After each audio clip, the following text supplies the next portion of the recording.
Números capítulo 13, a partir do versículo 1. Queridos, o que eu quero compartilhar com vocês hoje, eu não creio que seja novidade. Nós vamos falar sobre um princípio de fé, mas eu tenho sido muito incomodado por Deus a mexer muito nos princípios de fé, no meu ministério, na minha caminhada, porque determinados assuntos não basta apenas que a gente de vez em quando toque neles. A repetição é parte do processo de ensino, da didática bíblica e das nossas vidas.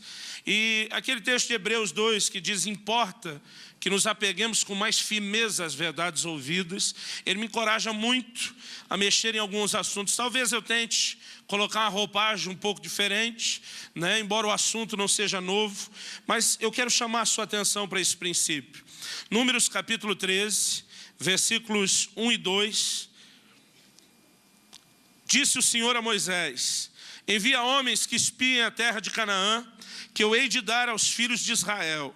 De cada tribo de seus pais enviareis um homem, sendo cada qual príncipe entre eles. Versículo 25.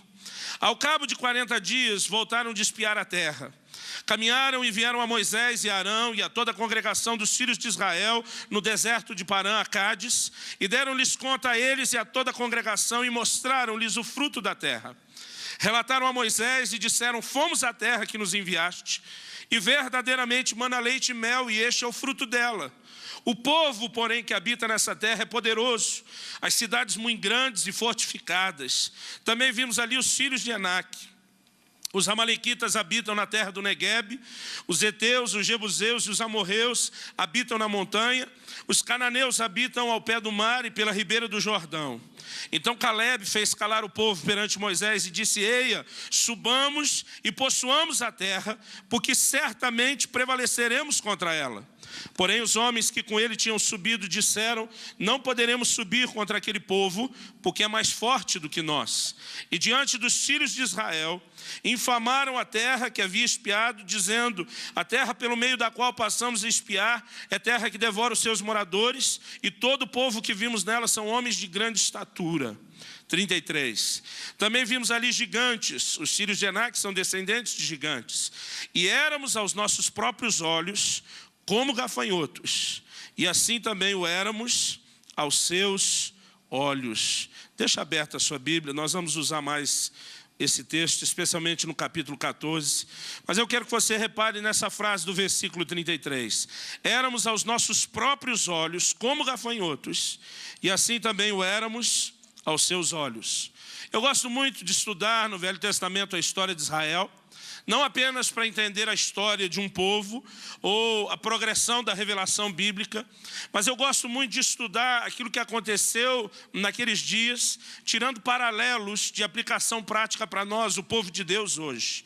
Porque Paulo, ele escreve aos Romanos e diz: tudo quanto foi escrito para nosso ensino foi escrito. Ele declara aos Coríntios que essas coisas sobrevieram a Israel e foram escritas para advertência nossa, para exemplo nosso, de quem são chegados os fins dos tempos. Então nós temos uma lição prática. Eu acredito que o que acontece aqui, nós já vamos ver o desfecho da história, é talvez um dos momentos mais dramáticos em toda a história de Israel. Eles estão vivendo o cumprimento, ou a possibilidade do cumprimento, de uma promessa muito antiga. Deus fez uma aliança com Abraão, o patriarca maior da nação, e Deus prometeu dar a ele a terra de Canaã. Porque essa promessa foi sendo renovada geração após geração, né? Deus renovou a promessa com Isaac, com Jacó, que se chamou Israel, e o nome foi dado à nação. Porque Deus foi renovando essa aliança e essa promessa. A maneira de se referirem à terra passou muitas vezes a ser uma referência à terra prometida. Assim era chamada Canaã.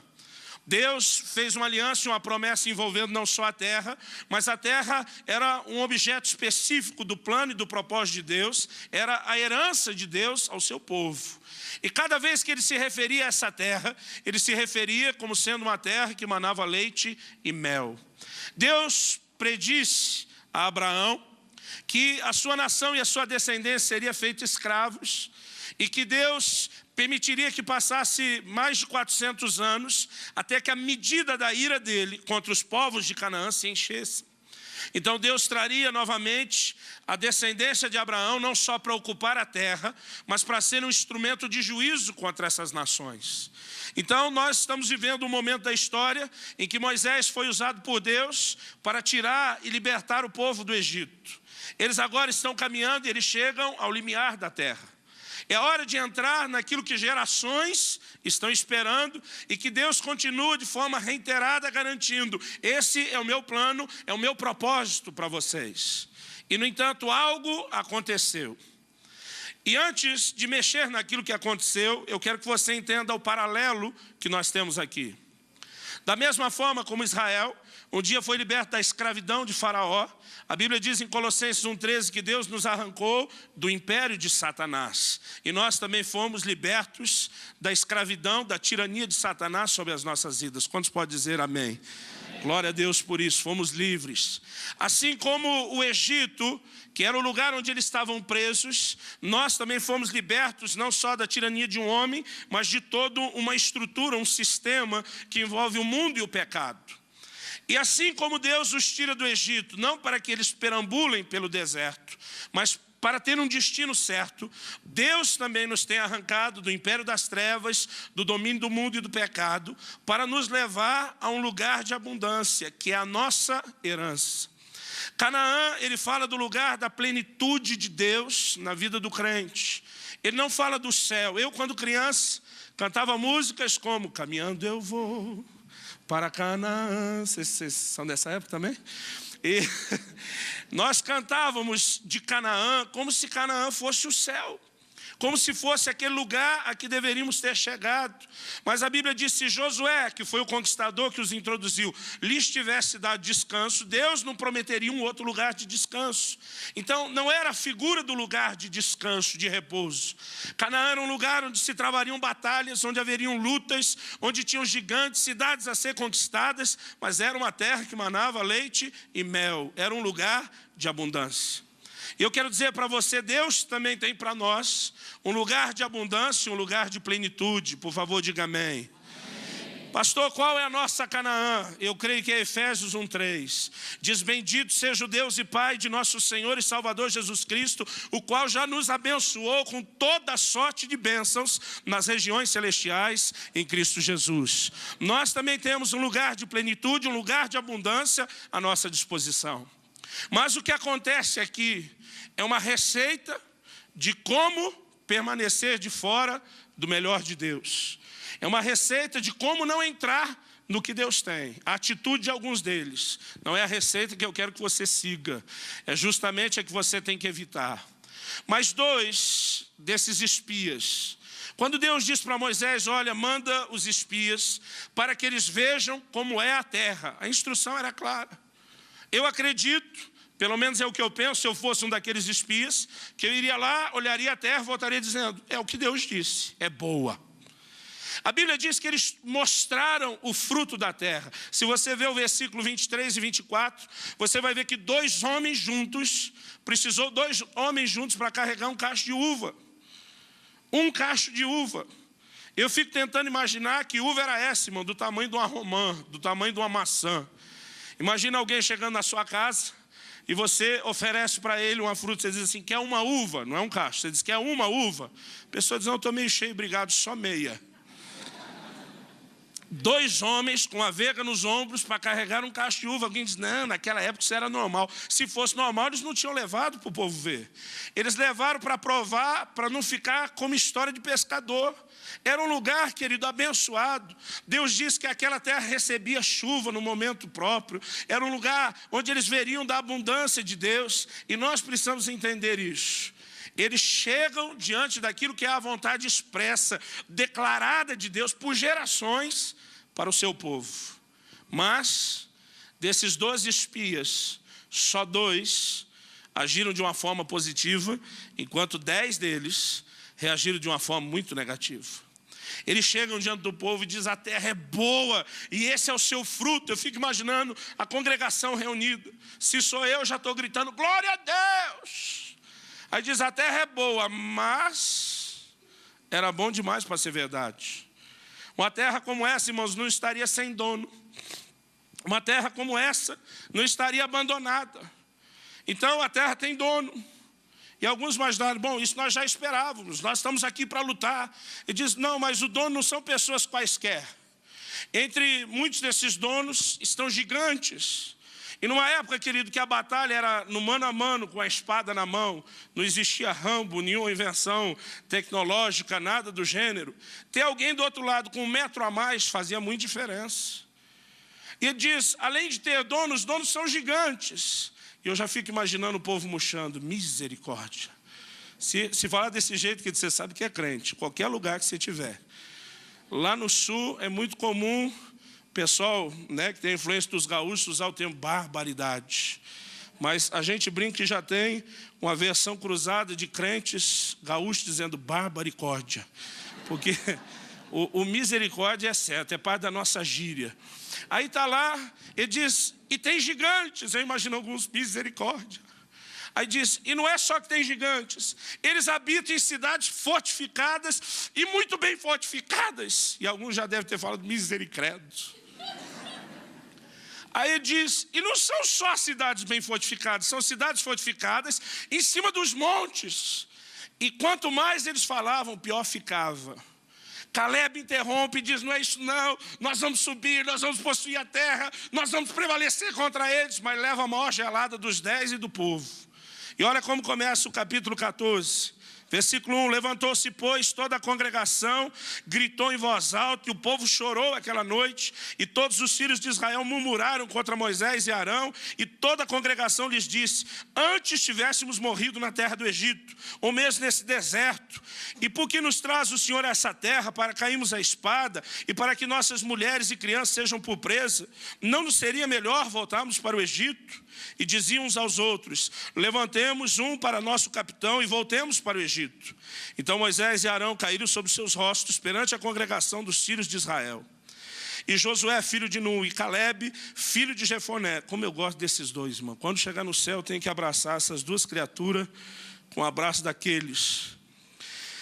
E Josué, filho de Nun, e Caleb, filho de Jefoné, dentre os que espiaram a terra, rasgaram as suas vestes.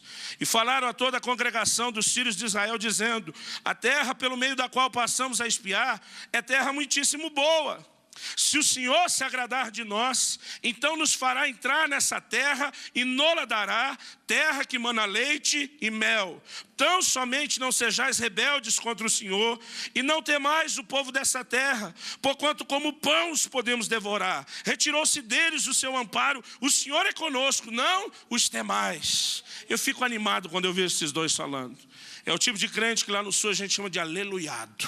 Ele está ligado no 220, ele está animado o tempo todo. E sabe, querido, eles se posicionam, mas de toda aquela geração, esses foram os únicos dois que entraram na terra da promessa. Pula comigo para o versículo 28, Deus falando. Diz-lhes, por minha vida, diz o Senhor, do 14, tá? 28 do capítulo 14 de Números. Diz-lhes, por minha vida, diz o Senhor, que como falaste aos meus ouvidos, assim farei a vós. Nesse deserto cairão os vossos cadáveres, como também todos os que de vós foram contados segundo o censo de 20 anos para cima, os que dentre vós contra mim murmurastes. Não entrareis na terra, pela qual jurei que vos faria habitar nela, a não ser Caleb, filho de Jefoné, e Josué, filho de Nun. Mas os vossos filhos, de que dizias, por presa serão, farei entrar nela, e eles conhecerão a terra que vós desprezastes. Porém, quanto a vós outros, os vossos cadáveres cairão nesse deserto.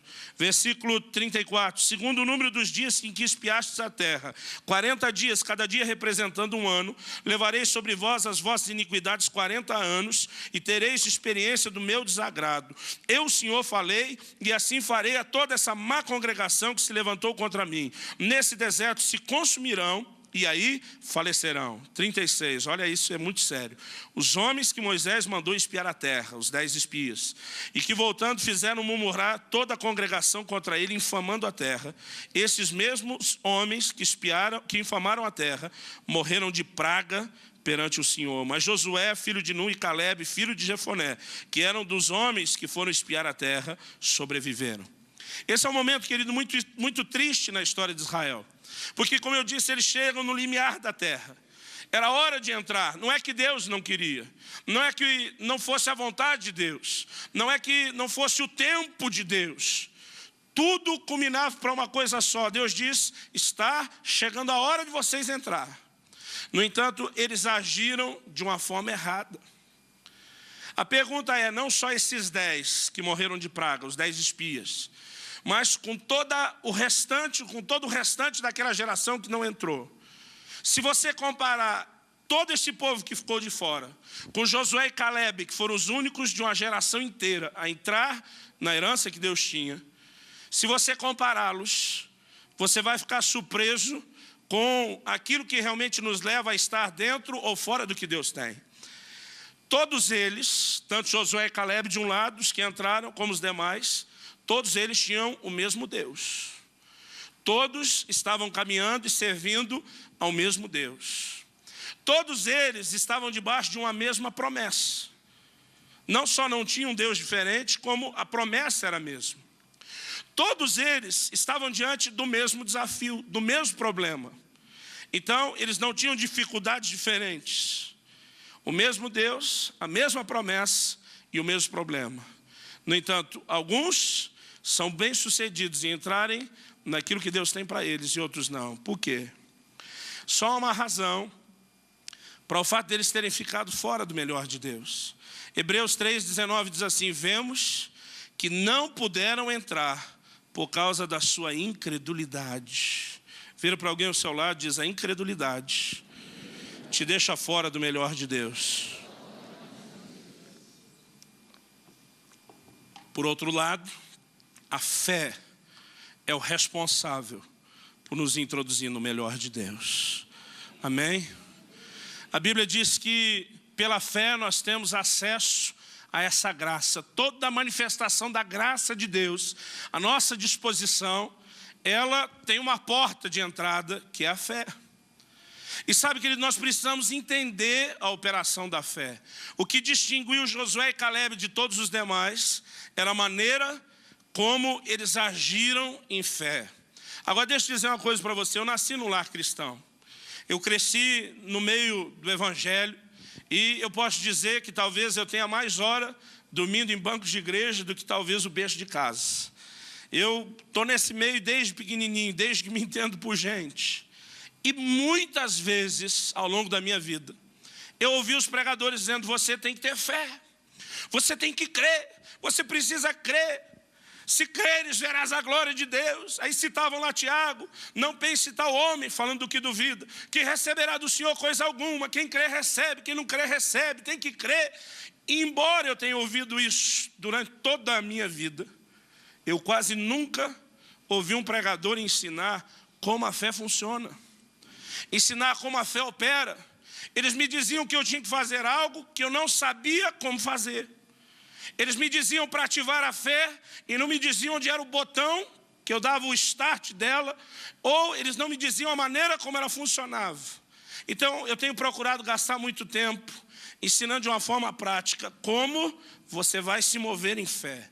Quais são os trilhos por onde você realmente tem que se conduzir na sua atitude, nas suas ações, para que você realmente possa operar dentro da fé. E há uma característica aqui, dentre muitas que a fé tem, que eu gostaria de explorar. Eu acredito que isso tem muito a ver com aquela frase que repetimos do versículo 33 de Números 13. Os 10 espias, os que fracassaram, eles tinham uma forma errada de se ver. Eles tinham uma forma errada de olhar para as circunstâncias. Você vê eles dizendo, éramos aos nossos olhos como gafanhotos. E assim também éramos aos deles. Espera lá. Eles dizer que aos seus olhos, tudo bem. Mas dizer que eles eram aos olhos dos espias como gafanhotos, eles não foram, aos olhos do povo da terra, eles não foram vistos por ninguém. Se tivessem sido vistos pelos povos da terra, eles não teriam voltado. O que aconteceu com os espias que Josué mandou a Jericó? Quando foram descobertos, todo mundo perseguiu e tentou matá-los. Foi por isso que Raabe teve que escondê-los. Era praticamente a mesma geração. Se eles tivessem sido vistos pelos espias, não teriam voltado os 12, ou voltariam os 12 corpos sem as cabeças, mas Com certeza eles não foram vistos. Mas porque eles se viam de uma forma insignificante, eles também achavam que eram vistos de forma insignificante. Isso nos mostra que eles tinham uma forma errada de ver as coisas. Basta você perceber que o tempo todo eles estão olhando para o problema.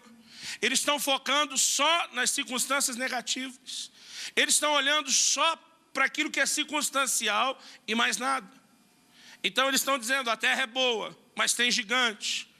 A terra é boa, além de gigante, eles moram em cidades fortificadas. As cidades estão em cima dos montes. Eles só focam o problema. E eu quero te dizer, querido, que quem só costuma enxergar o problema, não vai experimentar na sua vida nada mais do que o problema. Agora, qual a diferença de Josué e Caleb? Eles se moveram em fé, é verdade. Mas qual a característica de fé que nós vemos neles? Eles tinham o que eu chamo de olhos de fé. E esse é o tema que eu quero dar essa mensagem, é esse princípio que eu vou compartilhar com você hoje. Olhos de fé. Ter olhos de fé é ter a capacidade de olhar além das circunstâncias, além das dificuldades que surgem, e conseguir ver lá na frente, além do problema, o cumprimento ou a materialização da promessa de Deus na sua vida. Sabe, querido, muitas pessoas erram porque elas só olham o problema. Eu vi uma vez uma pessoa orando, eu não chamo isso nem de oração, eu chamo de choração, para começo de conversa. Ela fala, Deus, está tão difícil as coisas, está tão difícil, tão difícil. E eu fiquei ouvindo aquela oração. Eu disse, Senhor, a coisa está tão feia, que eu não sei mais se nem o Senhor mesmo pode resolver. Irmão, como é que alguém faz uma oração dessa? Dizendo para Deus que não sabe se nem Ele pode resolver. Meu pai, quando vivo, hoje ele está com o Senhor, ele entrou uma vez na igreja, enquanto ele esperava o culto começar, ele pegou o boletim informativo, foi na coluna dos pedidos de oração, e uma delas dizia assim, pedimos oração pela irmã fulana de tal, enferma há tantos meses e não tem Cristo que cure. Como alguém já pode pedir oração fazendo a afirmação que não tem Cristo que cure? O sangue de Jesus tem poder. Irmãos, nós precisamos ter olhos de fé. A fé, ela tem uma visão. Repita isso comigo, a fé tem uma visão. Por que eu estou dizendo isso? Eu aprendi quando criança, e eu ensinei isso muito tempo, que fé é você dar um passo no escuro. Que vezes você não vai ver nada. E por que eu dizia isso? Porque Hebreus 11:1 diz que a fé é a convicção das coisas que não se veem, a certeza de coisas que se esperam. Em 2 Coríntios 5:7, Paulo diz, visto que andamos por fé e não por vista. Então dizia, se andar por fé, não andar por vista, andar por fé, andar no escuro. E durante muito tempo, eu bati em cima dessa tecla. Mas hoje eu não penso mais assim. Eu digo que quando você decide andar por fé, você está dando um passo no escuro para quem te olha e não tem a fé que você tem. Eles acham que você está dando um passo no escuro. Quem está crendo sabe muito bem aonde ele está pisando. A diferença é que a fé, ela tem a sua própria visão. E, obrigado, querido, você está começando a recuperar o crédito. A fé, ela tem a própria visão. Em Hebreus 11, no versículo 27, a Bíblia diz que Moisés ficou firme como quem vê o invisível. Então uma pessoa que crê, ela está enxergando aquilo que outras não enxergam. As pessoas estão se movendo só no natural, elas normalmente olham as circunstâncias e só veem aquilo. Mas a pessoa que está andando em fé, ela enxerga além das circunstâncias. Ela consegue enxergar aquilo do qual Deus tem dito e do qual Deus tem falado a nosso respeito, sabendo que isso vai se cumprir. Josué e Caleb não tinham visto os gigantes, claro, eles também eram espias, eles viram os gigantes. Mas eles conseguiam ver com muito mais intensidade do que os gigantes o fato de que Deus tinha uma promessa. E aí ele se levanta e diz, não interessa, a terra tem gigante mesmo. E daí? Tem cidade fortificada mesmo. Elas estão no alto dos montes. E daí? Nós temos uma promessa. Eles estão diante do povo, nós vamos consumi-los como pão. Ausentou-se deles a sua segurança. O Senhor está conosco. Quem tem fé, querido, se move com olhos de fé, vê algo que os outros não veem. E eu comecei a entender essa diferença ao longo da minha caminhada de fé. Uma vez estava pregando sobre fé, e no fim da reunião o Senhor me procurou, e ele disse assim, olha, eu queria te agradecer, te elogiar. Ele diz, achei muito bonita essa prédica. E quando alguém diz que a mensagem é bonita, eu tenho medo. Às vezes eu me pergunto se a pessoa viu o lado prático, ou se ela se encantou com a beleza só das palavras. Aí ele diz, achei muito importante a maneira como vocês enfatizam assim, esse otimismo, o pensamento positivo. Eu olhei para ele e falei, o senhor ouviu a pregação toda? Ele disse, sim. Eu falei, mas o senhor não entendeu, foi nada. Como não? Eu estou muito motivado, inclusive. Vou sair daqui empolgado. Eu falei, não. Eu não ensinei sobre pensamento positivo. Eu ensinei sobre fé. Ele disse, não é a mesma coisa? Eu falei, não. Pensamento positivo, que, segundo a definição que eu ouvi de um baiano, é a mesma coisa que você colocar um Ray-Ban verde numa vaca num sertão do Nordeste. E quando ela olha pela lente verde do Ray-Ban, ela vê aquele mato seco e ela pensa que está fresco. Ela enxerga ele verde. Isso é o pensamento positivo.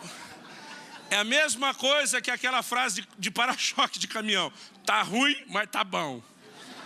Só que a hora que a vaquinha colocar a boca lá, ela vai descobrir que o óculos lhe pregou uma peça. Então, querido, pensamento positivo é você não reconhecer a realidade da circunstância que você está vivendo, mas você também não tem nada para mudar aquilo.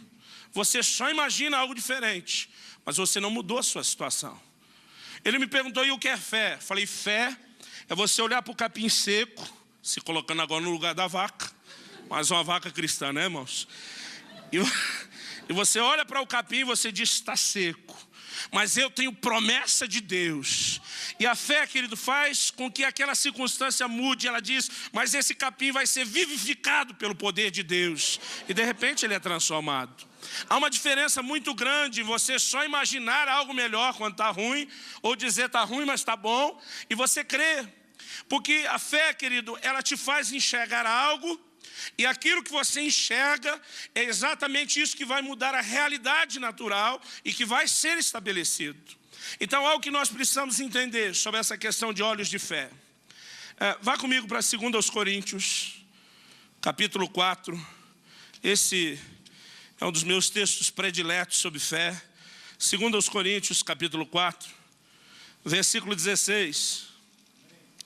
Paulo começa dizendo assim, por isso não desanimamos. Vira para o irmão ao seu lado e fala para ele, você não pode desanimar. Fala para ele, se desanimar, não fique desanimado. Às vezes, querido, se você me perguntar, pastor, você nunca desanima? Quando eu me flagro no desânimo, eu procuro me reanimar. Eu procuro ter bom ânimo. Agora, Paulo está dizendo assim, por isso não desanimamos. Como alguém que vivia um nível de batalha que Paulo vivia, não só no espiritual, mas no natural, enfrentando as circunstâncias que enfrentava, pode dizer que não desanima. Ele segue dizendo, pelo contrário, o que é o contrário de desanimar? É ficar animado ou aleluiado. Tá certo? Então ele diz, pelo contrário, mesmo que o nosso homem exterior se corrompa, ele diz, mesmo que as circunstâncias do lado de fora estejam piorando, contudo, o nosso homem interior se renova de dia em dia. Então ele fala de duas realidades, a exterior e a interior. Porque a nossa leve e momentânea tribulação produz para nós eterno peso de glória acima de toda comparação. Não atentando nós nas coisas que se veem, mas nas que se não veem. Porque as que se veem são temporais e as que se não veem são eternas. Parte da realidade da fé é onde você coloca os seus olhos. Andar por fé não é não andar na vista. É não andar na vista natural. Mas a fé tem a sua própria visão do mundo espiritual e das realidades que estão à nossa disposição. Então aqui ele diz, nós não atentamos naquilo que se vê. Porque quem atenta no que se vê desanima. Quem atenta para o gigante, para a cidade fortificada, desanima. Quem olha, querido, só para o saldo da conta corrente, do extrato bancário, e não lembra as promessas de provisão e cuidado de Deus, desanima. Quem olha para a sua enfermidade, a condição do corpo, e esquece o que Jesus fez na cruz, desanima. Olhar para as circunstâncias, desanima. Mas ele diz, nós não atentamos, nós não prestamos atenção, nós não colocamos o foco nas coisas que se veem. Por que não, Paulo?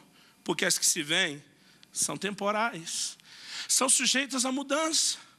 Hoje, talvez sua família ainda não seja toda salva, mas daqui a alguns dias, meses ou anos, vocês poderão estar todos juntos tomando a ceia do Senhor aqui. Hoje, talvez você esteja quebrado, falido, arrebentado, e talvez seja até elogio para a sua condição. Mas amanhã, a mesa pode ter virado, você já pode ter dado a volta por cima, e você vai estar testemunhando, eu prosperei, funcionou na minha vida. Hoje você pode estar enfermo, amanhã você pode se levantar e dizer, eu fui curado. Então, querido, as circunstâncias que nós passamos, ele diz, são temporais. Então, por que fixar em algo que muda? Ele diz, nós atentamos nas coisas que não se veem. Por quê? Porque as coisas que não se veem são eternas. Ele diz, há um mundo invisível de verdades absolutas e imutáveis. E é nessa dimensão que nós precisamos pôr os nossos olhos. Sabe, querido, o crente precisa entender que ele convive com dois mundos diferentes. Hebreus 11:1 diz, pela fé entendemos que os mundos, no plural, foram criados pela palavra de Deus. Eu não gosto da versão atualizada, nesse momento, eu gosto muito dela, mas nessa tradução eu acho ela muito infeliz, porque ela diz assim, pela fé entendemos que o universo foi formado pela palavra de Deus. Mas a palavra grega traduzida para universo é cosmos, e ali a palavra que foi usada não é cosmos, é aionos. Fala de eras, dispensações, dimensões.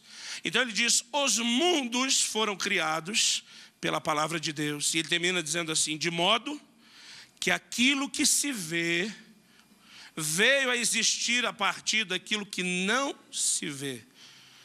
Então, esses mundos, está no plural. E ele diz, o mundo visível das coisas naturais, palpáveis, tangíveis, veio a existir a partir daquilo que não se vê.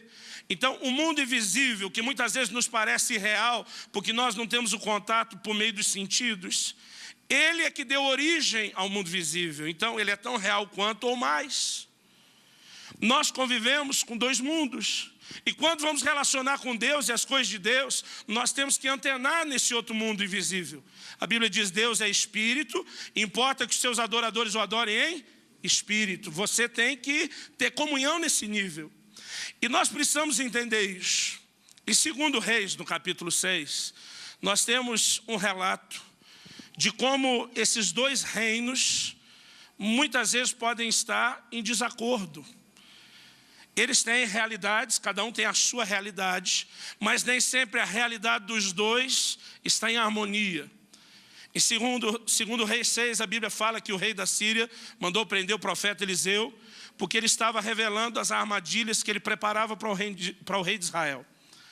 Ele descobre que o problema é Eliseu, descobre que ele está numa cidadezinha chamada Dotã e manda um exército prendê-lo. Perdão.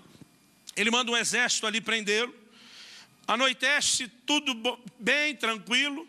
E quando amanhece, a Bíblia diz, o moço do homem de Deus se levanta bem cedo. Eu tive uma revelação que ele foi na padaria comprar pãozinho. Mas não está na Bíblia, tá, irmão? Aí ele se levanta bem cedo. E quando ele sai, ele vê um exército cercando a cidade. Eu já imagino na minha cabeça ele olhando aquilo e pensando, sujou, guerra. Mas ele vê que o povo que já viu o exército não está tão assustado, diz, vocês não estão preocupados? Não, eles não vão destruir a cidade. Eles só querem um homem, que é Eliseu. Aí ele pensa, agora sim ferrou o negócio. Ele sai correndo para Eliseu e diz, ai meu senhor, o que faremos? Parece muito crente que vem pedir oração. Eliseu, um homem já maduro, experiente em Deus, aleluiado, num alto grau de aleluice. Ele não se deixa abater por aquilo que vê. E a tradução da Bíblia na linguagem de hoje do pastor Luciano Subirá diz que ele disse assim, calma rapaz, no fim vai dar tudo certo. E se não está dando certo é porque não chegou no fim ainda. Essa é uma das frases que eu mais uso para a minha equipe. Eu digo, gente, vai dar tudo certo, no fim vai dar tudo certo.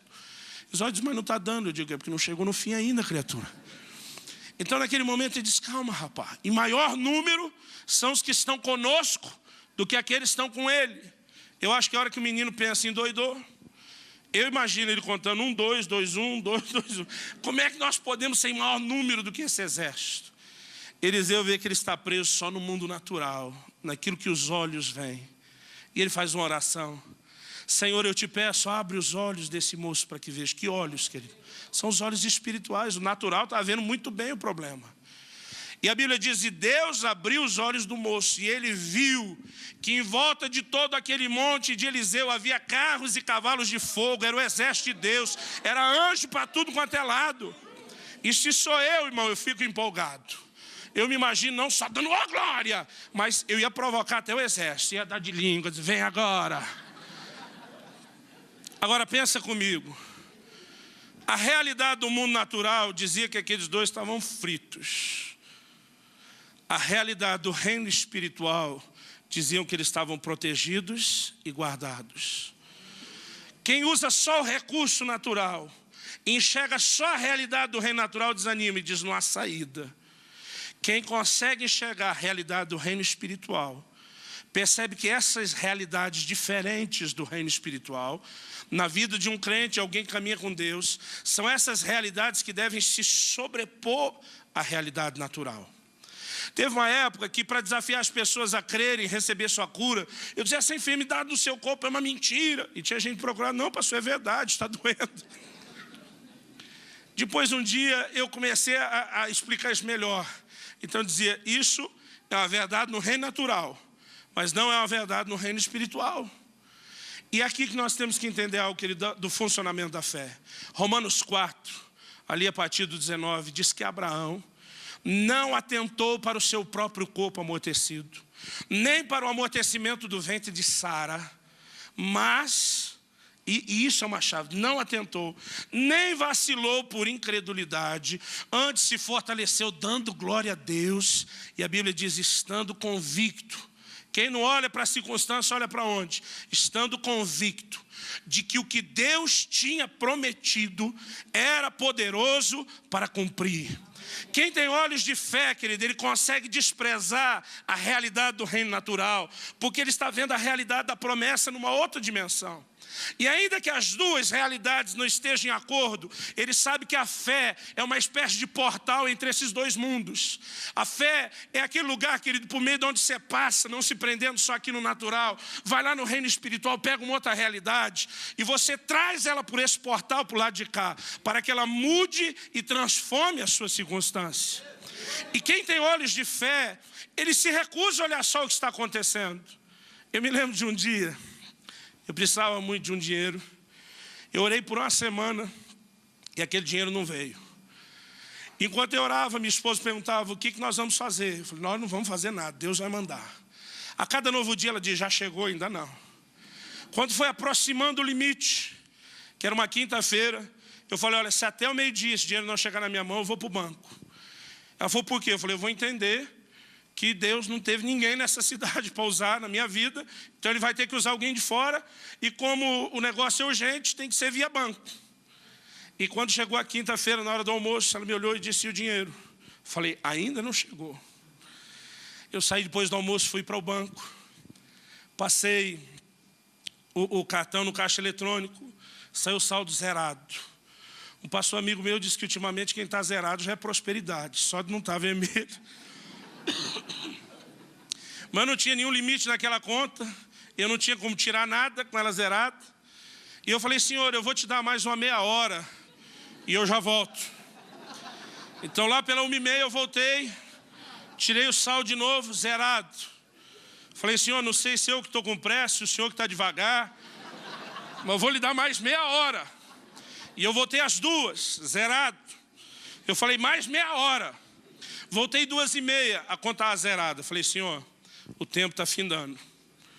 Agora vai ser de 10 em 10 minutos.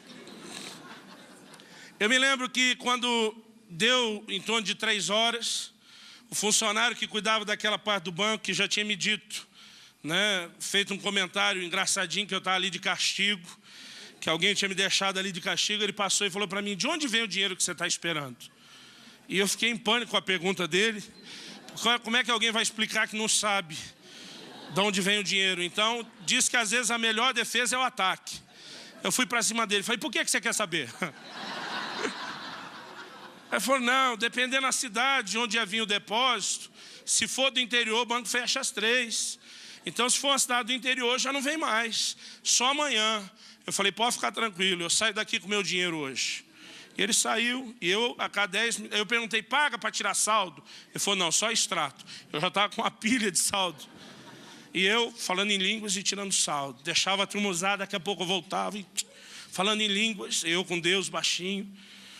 Irmãos, quando foi chegando perto das 4 horas, aquela criatura enviada pelo inferno, chegou perto de mim e diz, o banco vai fechar.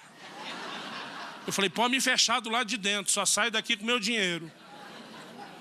Irmão, quando deu 1 minuto para as 4, eu tirei o saldo, aleluia, zerado. Eu falei, senhor, agora não é mais de 10 em 10, é de 1 em 1, é um atrás do outro. Quando eu tirei o segundo saldo na sequência, era 4 horas, 0 minuto, 22, 23 segundos, não me lembro mais. Durante um tempão eu guardei aquela pilha. Havia entrado um depósito online, no valor exato que eu precisava. Saquei aquele dinheiro e não aguentei, irmão. Além de assobiar um Deus é fiel, esfreguei o dinheiro na cara do cara do banco. Falei, tá aqui, ó. É uma história interessante como esse dinheiro veio, mas tem que ficar para outro dia. Eu tenho aprendido, querido, se você ficar olhando as circunstâncias permanecerão como estão. Se você souber se mover com olhos de fé, enxergar o cumprimento da promessa, em vez de atentar na circunstância. Então, você vai, pela fé, pegar essa realidade do lado de lá e trazê-la e estabelecê-la do lado de cá. Alguns anos atrás, eu acabei contraindo uma hepatite e eu fiquei de molho ali uns 10 dias dentro de casa, sofrendo muito com o meu fígado. Levou uns dias para descobrir que era uma hepatite, havia suspeita de malária, eu tinha estado em 2 zonas de risco, Amazônia e África, e eu tinha muitos sintomas parecidos, mas depois descobriu que, como também é no fígado, assim como a malária, era só uma coincidência e era só aquilo. Para o médico era só aquilo, para mim já era muito. Ele falou, Luciano, seu fígado está inchando muito, ele fica virado numa gelatina, se você se esforçar, você pode rompê-lo, isso pode trazer um problema sério, você tem que fazer repouso. Eu falei, não tem remédio, tem tratamento? Ele diz, não, só repouso. Eu falei, quanto tempo? Ele diz, alguns falam de 1 mês. Os povos, né, a turma de antigamente respeitava pelo menos 40 dias. Eu falei, eu não posso ficar 40 dias parado. Ele diz, ou você fica ou eu venho com a polícia te internar na marra. Ele era um médico da igreja.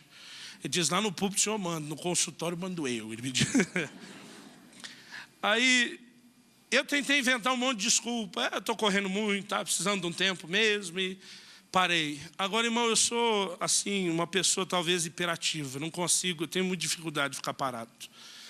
E eu tentei justificar o máximo, é um momento para descansar, para buscar a Deus. Mas teve um dia que eu estava orando, eu não estava nem orando, estava resmungando. E eu comecei a dizer, Deus, isso, o Senhor não pode estar nisso, não. Não adianta eu tentar, querer administrar. Isso só pode ser coisa do cão. Quando eu falei isso, de repente, caiu minha ficha.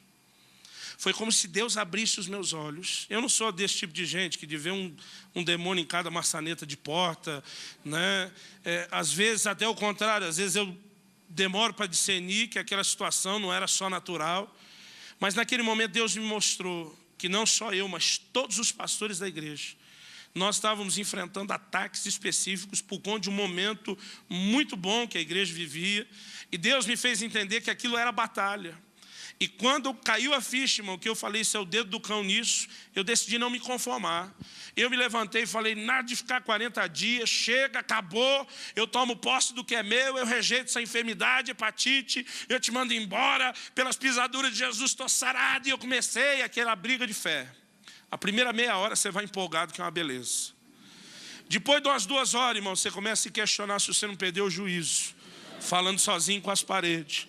Mas eu sou, eu acho bonito dizer perseverante. Minha mulher diz que eu sou teimoso, né? Eu acho que é a mesma coisa.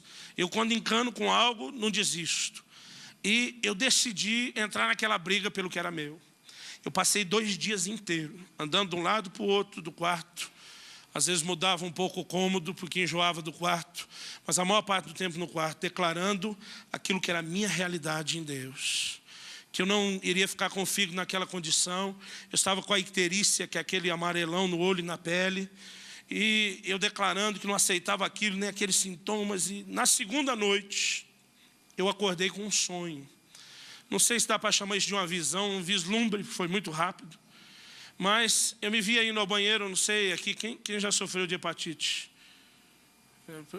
Sempre tem mais, e eu não sei por que eles acham que é feio levantar a mão. Mas tudo bem, sem te identificar, eu não sei você, mas o que mais me incomodava não era o amarelão do olho, a icterícia, nem da pele, mas era a cor da urina quando ia no banheiro. Ela fica muito escura, e eu olhava aquilo e dizia, estou tudo estragado por dentro. Eu me sentia mal. Qual o sonho que eu tive? Eu sonhei, desculpe, irmão, se não é indelicado ou polido, mas eu não consigo contar isso de outra forma, tá bom?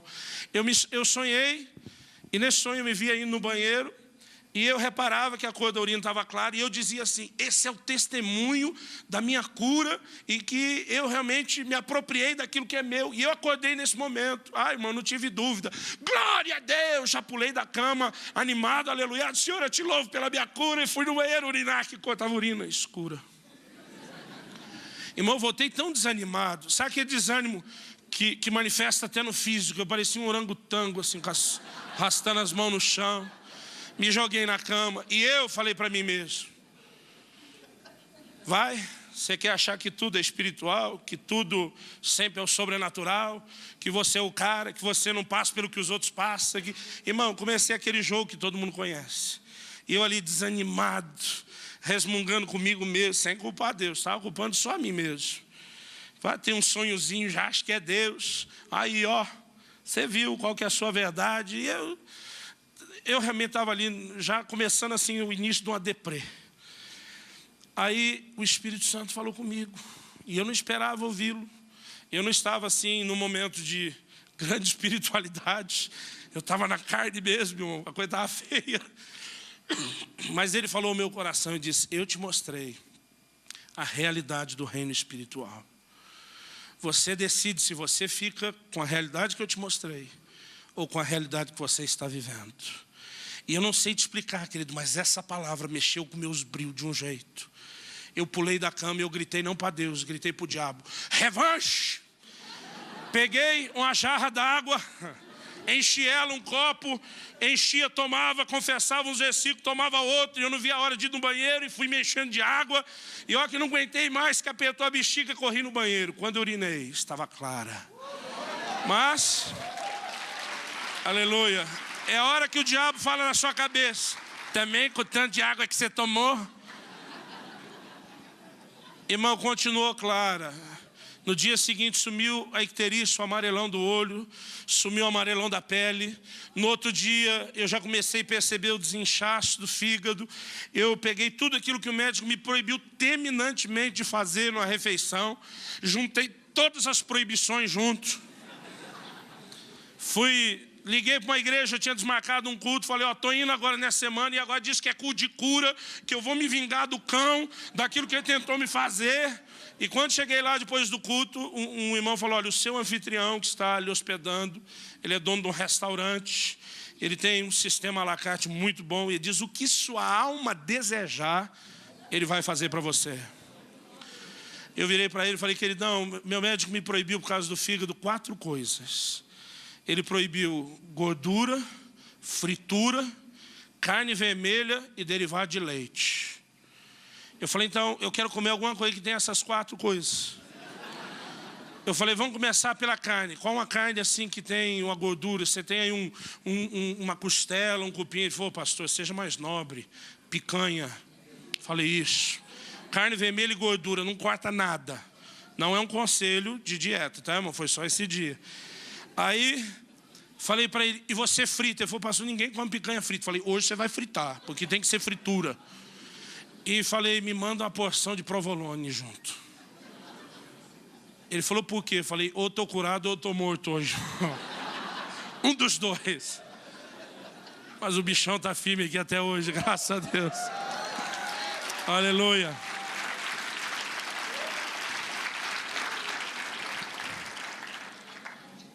Em janeiro de 2004, acredito que tenha sido 2004, talvez 2003, se eu posso estar enganado, eu recebi um irmão em casa, e ele hoje é um dos pastores ligado conosco da Bahia, e já fazia 3 anos que ele vinha ouvindo todos os nossos materiais, a gente conversando muito ao telefone, mas a gente nunca tinha estado junto, e ele me ligou, e disse: pastor, me surgiu uma oportunidade de eu poder tirar um tempo, estar aí, e se o senhor pudesse me receber, eu queria passar aí 2, 3 semanas com vocês.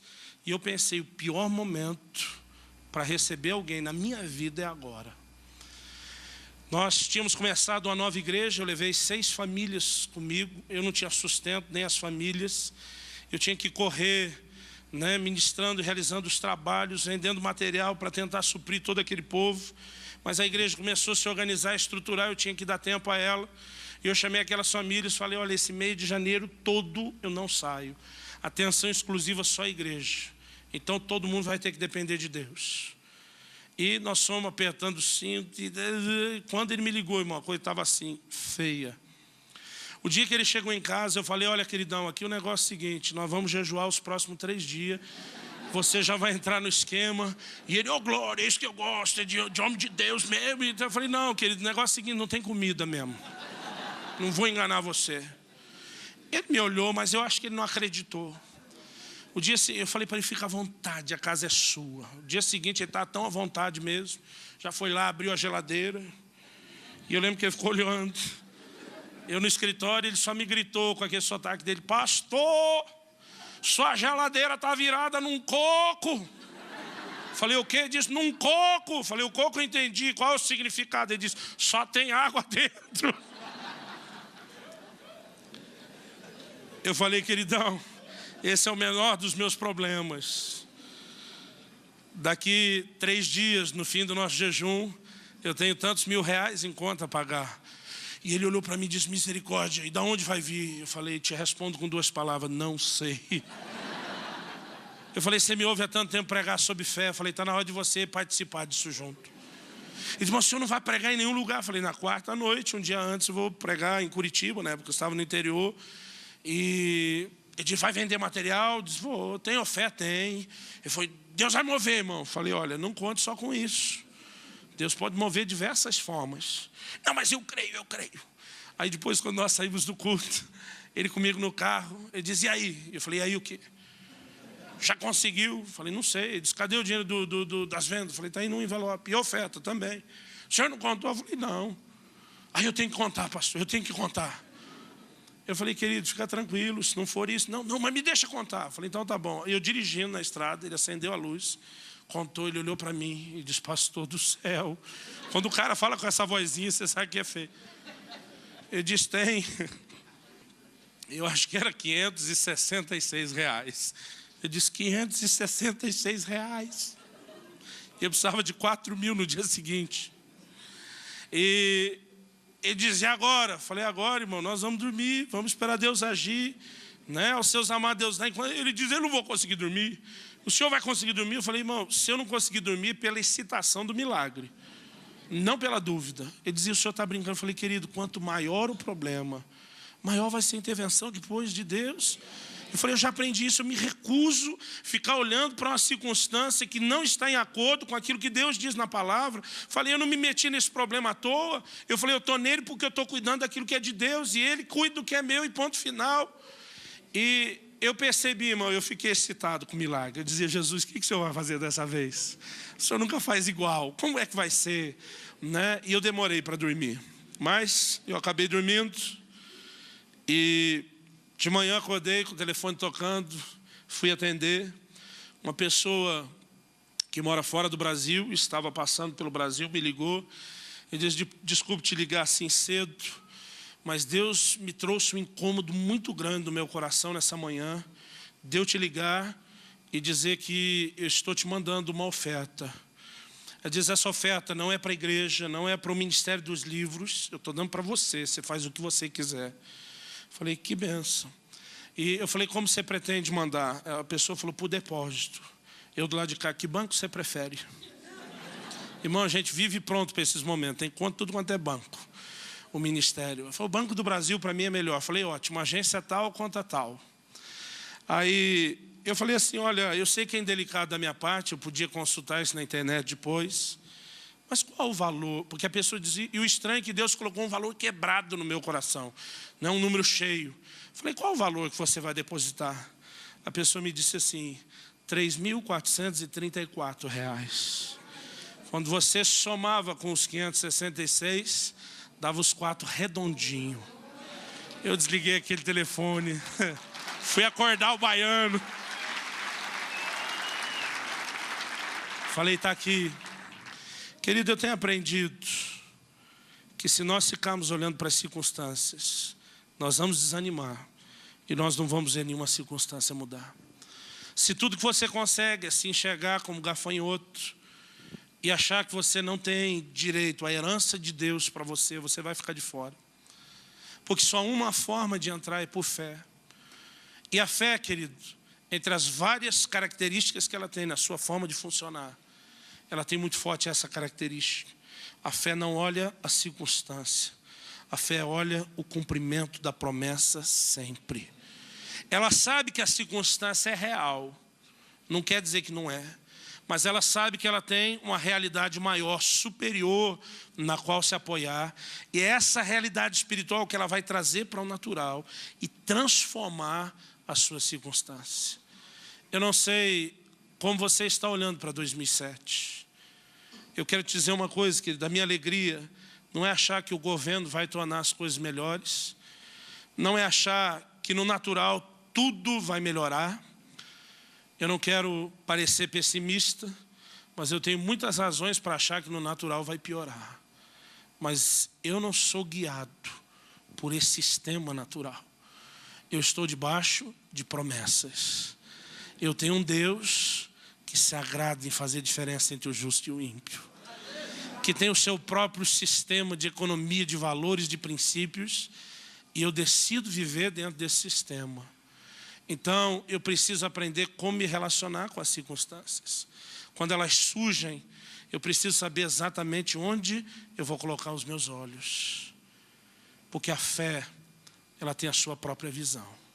Ela se recusa a olhar as circunstâncias. O que eu estou compartilhando hoje à noite é uma forma de avivar em você aquilo que você já sabe.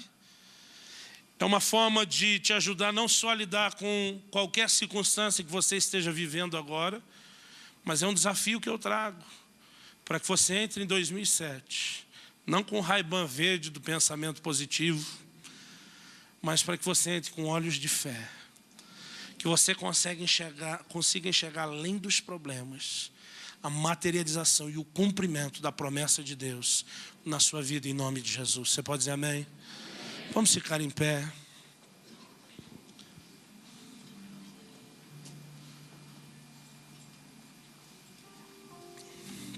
Eu creio que Deus está treinando e preparando uma nova geração, uma nova estirpe de homens e mulheres que vão viver numa dimensão diferente. Eu não sei se eu cheguei a contar aqui nas outras ocasiões que eu estive junto com vocês, mas eu tenho um filho de 8 anos e uma menina de 5. E eles têm mais testemunho do que muito adulto, querido, do que é Deus agir. Porque eles nasceram, estão crescendo num ambiente onde eles encaram com simplicidade a realidade do sobrenatural. Quando meu filho estava com perto de 6 anos de idade, recém-batizado no Espírito Santo, a irmãzinha dele, com 3 anos de idade, Alice, ela prendeu o dedo na porta do banheiro. Contei isso aqui? Eu tenho a sensação de que eu contei isso aqui. Não? Na verdade, ela não prendeu o dedo, ela teve um esmagamento do dedo mindinho. Tenta imaginar entre as 2 dobras do dedo mindinho, no meio, de lado. Ela teve um esmagamento tal que o dedo tombou de lado, como se fosse uma 3ª dobra. Ela começou a berrar de dor, obviamente. Minha esposa correu acudi-la, eu não estava em casa, eu tinha saído pregar numa outra cidade. E ela na hora ficou aflita, sem saber o que fazer. Ela chegou a sentar no chão para acudir Alice e pensar o que faria. E nessa hora o Israel, ele decidiu não se conformar com aquela situação. Ele levantou uma mão para cima e ele disse: Jesus, eu acredito em você, para não ver minha irmã continuar sofrendo assim. E ele começou a gritar: Jesus, cura minha irmã, eu creio em você agora, cura o dedo da minha irmã.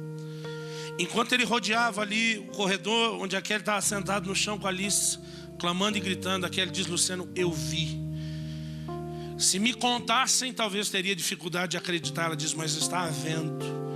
Ela diz: de repente, aquele dedo quebrado da Alice se endireitou. Aquele macetado começou a sumir. Ela falou: eu incrédulo ainda pensei, está inchando o lugar. Ela diz: eu corri e levei ela para o hospital. Quando cheguei no pronto-socorro, o médico olhou e disse: pode tirar o raio-x que está quebrado esse dedo. Ela falou: como o senhor sabe? Eu lido com isso todo dia, pelo magoado da pele, da carne. O dedo de uma criança de 3 anos, impossível não estar quebrado. Daqui a pouco ele fica olhando para o raio-x de um lado, de outro, e diz: eu não entendo. Eu nunca vi um dedo magoado desse jeito não estar quebrado. E aquele só pensava: se o senhor visse antes. Quando o dedo dela endireitou, o Israel olhou para a mãe e ele fez assim: yes, meu primeiro milagre, que nem meu pai.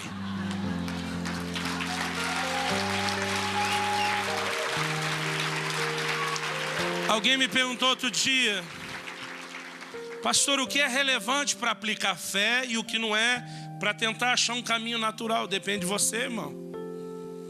Eu nunca teria tentado fazer o machado que Eliseu fez flutuar.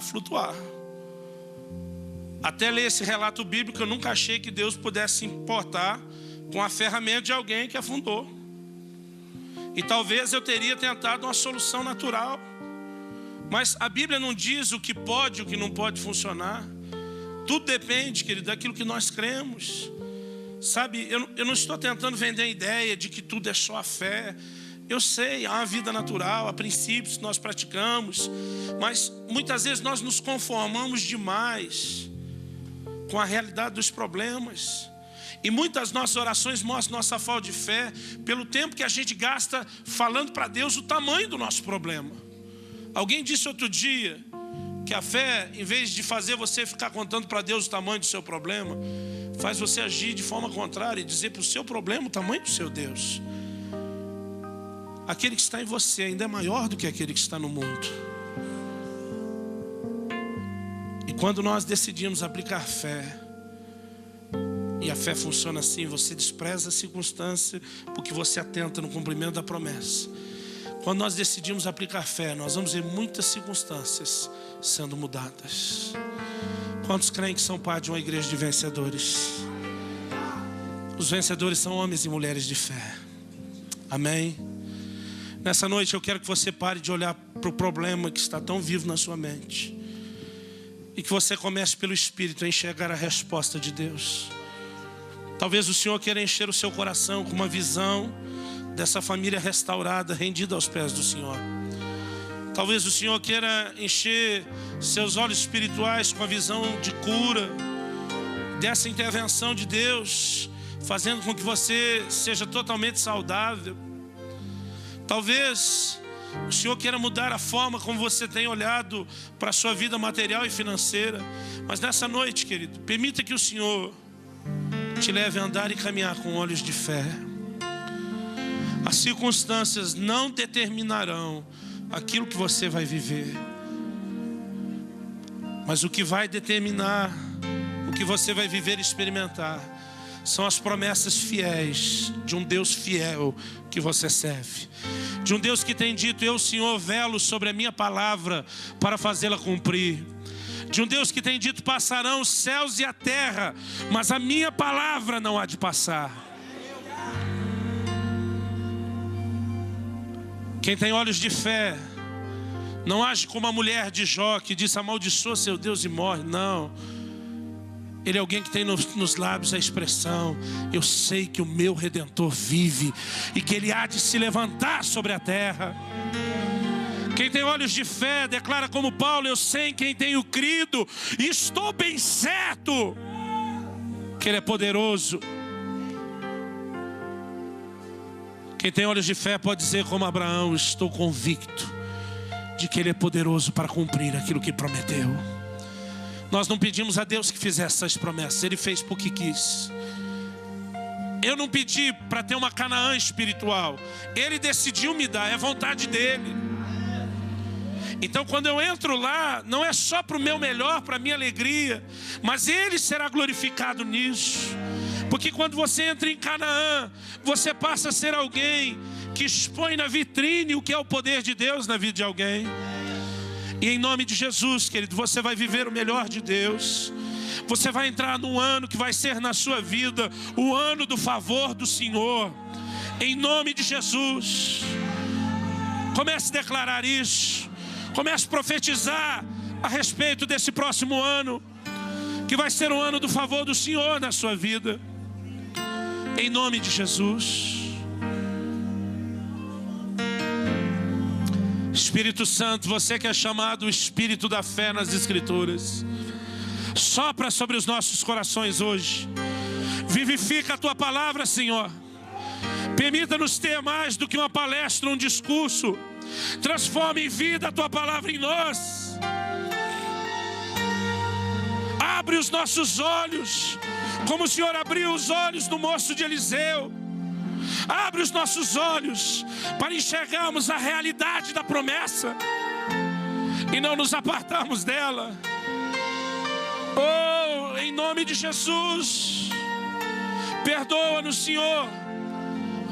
Perdoa-nos a incredulidade e ajuda-nos, porque não queremos andar fora desse caminhar de fé que o Senhor tem para nós. Eu abençoo hoje cada um dos meus irmãos e irmãs neste lugar. Eu oro por uma liberação de fé, que o Senhor vivifique a medida de fé que o Senhor tem confiado a cada um deles. Em nome de Jesus. Senhor, eu quero te pedir mais. O Senhor faz com que a Tua palavra sempre seja seguida de sinais que acompanham. Eu te peço, testemunha a veracidade da Tua palavra neste lugar hoje. Tocando corpos enfermos com cura, abrindo portas na área financeira, provocando mudança nos lares. Senhor, eu oro que o Teu poder seja desatado e liberado sobre nós, em nome de Jesus. E se você crê e concorda, diga amém. Vira para alguém ao seu lado e fala para ele: tenha olhos de fé, meu irmão. Fala para ele: não veja o problema, veja o cumprimento da promessa. Amém? Quantos vão sair desse lugar com olhos de fé? Amém. Foi um prazer servi-los da mesa do Senhor. Que Deus te abençoe ricamente em nome de Jesus.